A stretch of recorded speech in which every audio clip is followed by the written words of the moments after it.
Hi and good day. We are from Group 6 and we will be presenting our leadership and supervision group assignment. This is our group members. Now proceed with definition. Definition of leadership is the art of motivating a group of people to act towards achieving common goal. In company setting, it means directing employee with a strategy to meet the company needs. Next for supervision, it is defined as direction, guidance and control of working force with a view to see that they are working according to plan and keeping time schedule to follow. Now we'll move on with characteristic of a good leader. A good leader should be creative and innovative and also have clear wisdom and purpose when serving a company. Next, he should be trustworthy and have a great confidence level. He should also be able to inspire others and have a good communication skills to convince others in the company. Next, a leader should have a good decision-making capability and have empathy toward others. Next is leadership style. First is autocratic leadership, where the leader has complete command over the organization. Second is bureaucratic leadership, where the leader follows the set of rules and set system to work. Third is democratic relationship, where the leader and the employee share the ideas, but only the leader will have the final decision. Fourth is laissez-faire, where the leader give full independence to employee to handle project. Next is servant leader, where the leader's goal is to provide service to employee and prioritize employees' growth. And last is transformational leadership, where the leaders encourage, inspire, and motivate employees to innovate and create change that will help them to grow and shape the future success of the company. There are six leadership theory. First is behavioral theory, where it focuses on behavior and leadership style. Second is great man theory, where this theory believes that a leader possesses leadership skill naturally instead of being trained. Third is contingency theory, where the leader adapts to different type of situation. Fourth is management theory, where it focuses on supervision, organization, and group performance. Fifth is relationship theory, where it focuses on relationship between the leader and the follower. And last is the power theory, where the leader relies on power and influence to dominate others. Assalamualaikum, my name is Aminah Joa binti Muhammad Razi and my matrix number is CP190077. I'm going to explain the criteria of an effective team on tree construction organization. The first one is the developer company. Aman Setia Group is a premium property and housing development company specializing in the construction of residential and commercial building of superior class. This company was established in 2013 by Mr. Tan Chong Ming. Aman Setia Group adopts democratic leadership style. They encourage discussion and participation of their employees. They require less supervision as their employees usually take part in decision making and know what they need to do.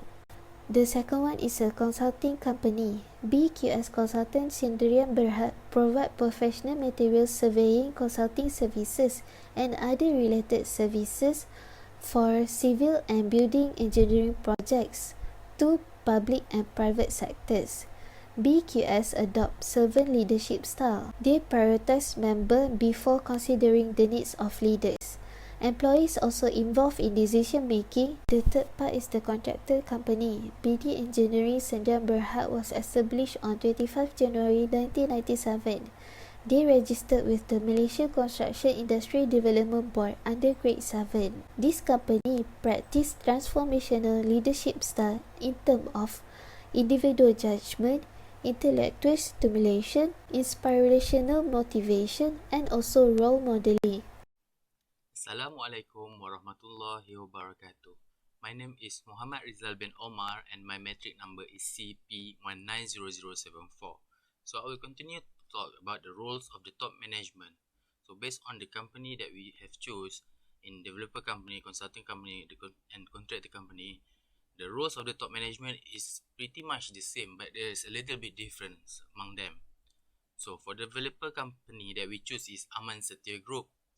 They ensure the resources for the quality management system are available, engage direct and support person to contribute towards the effectiveness of the workforce, and lastly is establish, maintain and implement a quality policy. So next is the consultant company. The consulting company that we choose is BEQS Consultants Sdn Berhad. What they do is they are applying the four management function, which is planning, leading, organizing and controlling. Last but not least is the contractor company. Contractor company that we choose is BD Engineering Sendirian Berhad. the setting corporate culture, communicating company goals, providing supports for assets management, and ensuring management involvement. So that's all the roles of the top management that I have listed from the company that we already choose. Assalamualaikum, my name is Nur Nasra binti Mayudi. I will continue this presentation with advantage and disadvantage of the leadership and supervision style. For the first company, which is Aman Setia Group, leadership and supervision style that have been applied in this company is participative leadership. Advantage of this leadership style is encourage collaboration and decrease competition, which is there is a forum for these ideas to be heard. Next advantage is facilitate the free flow of idea. This leadership creating an environment in which they can be discussed, invite others to contribute their ideas. The third advantage is improve moral. The staff moral remains the high level because there is an appreciation for the change to be part of the company decision-making process. And last advantage is improve retention, which is this leadership style create a workplace where people feel valued, feel less pressure and stand out and feel a part of organization. Next, disadvantages of this leadership style is level of time it takes from problem to solution. They must have structure and guidance to help them to be more time effective when arriving to a decision. The next disadvantage is not work on every types of workplace environment. For example, companies that have large workforce might have more difficulty arriving to a business decision using the democratic leadership style. The last disadvantage is security issue. Vital information might be shared regardless to its sensitive nature. This not only can lead to a possible information leak, but also conflict among workers. Second company is BEQS Consultants Sdn Bhd. So leadership and supervision style that have been applied in this company is servant leadership style. Advantage of this servant leadership style is ego and ambition deprived to the leader, which is power structure of leader and servant is shifted and make subordinate happy with their managers. Second advantage is build trust, teamwork, and creating sense of satisfaction. It's able to streamline certain process, making the workplace more efficient. The third advantage is make decision based on benefit of all. Instead of making business choice for the advantage of the leadership team, servant leadership consider the entire firm. And last disadvantage is outstanding example of moral behavior. Those that have detrimental influence on the organization are rejected. Assalamualaikum, my name is Nur Fatih Syafiqah binti Muhammad Zamshah.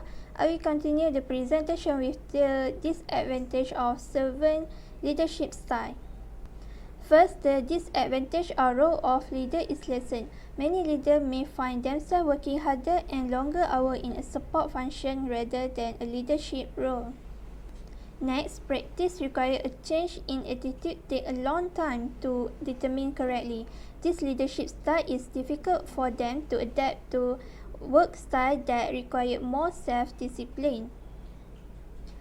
Servant leadership style also lack of ultimate authority. This can dilute the power of the leader, causing some employees to lose respect of their manager. Next, servant leadership style decisions take longer to be made. A business might become bogged down in research or different perspectives, since a choice must benefit all rather than just a few. For BD Engineering Sdn Bhd, the leadership and supervision style that we have been applied in this company is transformational leadership. First, the advantage of transformational leadership are lower turnover costs. This leadership and supervision style tend to retain employees more often than other forms of leadership. Next, it places high value on corporate vision. They also adapt at adapting gap or issue in the vision process, allowing them to make fast adjustment or recommendation to rectify the situation. Transformational leadership also understands relationship, not only eliminate fractal style between employees, team or division, but it also encourages customers to return to a company for repeat purchases. Next seeks to avoid caution. Because they bring the concept of hope back into the broader picture, these leaders use humanity concern to influence internal cultures. For the disadvantage, first is transformational leadership need to have agreement from their follower. Follower may even rebel against the leader if they feel that they are being led in an immoral direction. It also focuses on individual needs. Loss of trust among impacted team members, which has an impact on the productivity level that can be achieved. Next, diversion of protocol and regulation. When they are put in a situation where they must make difficult judgments, they experience a loss of energy. Last but not least, transformational leadership not always detail-oriented. Some leaders may become fixated on the end goal rather than the specific required to reach it as a result of this approach. Assalamualaikum. My name is Muhammad Aiman bin Alias. Now, I am going to present about recommendation how to improve our leadership skill and supervision. First one is we must have strong influence behavior. Leaders, no matter at what level they are in the organization, should know how to influence and convince their peers. Whether coming up with new ideas or trying to change the way a department thinks, effective leaders communicate with empathy. They strive to identify and understand their partner's motivation and use that knowledge to make change and build trust. The second one is emotional resilience. Sometimes, no matter how convincing you are, business does not always go as planned. Ideas fail, priority change, roadblock surfaces, or higher officials simply say no. As a leader, you need to be prepared for that possibility and respond appropriately with flexibility and resilience. In a world where change is made quickly and companies competitive, leaders must rise from disappointment and not work at it. The third one is practically. When leaders make decisions, they must be able to separate facts from emotion. The solution needs to be based on practical evidence. Leaders need to put those solutions in authentic information and not be tied to the problem emotionally. Your team will have a different opinion on how to solve a particular business problem. Want your opinion to be heard, you have to substantiate it with evidence. The evidence can be anecdotal and sourced from your own customer base or grounded on research and statistics. The most important thing is not to be biased. And the last one is extroversion. Effective leaders do not extrovert tendency. This means you cannot stay left in your office, just focus on your job. Instead, it is your responsibility as a leader to communicate transparently and work with your peers. If you are introvert, you can start following this practice by getting to know your coworker in smaller group settings or one-on-one meetings. I think that's all from my part. Thank you.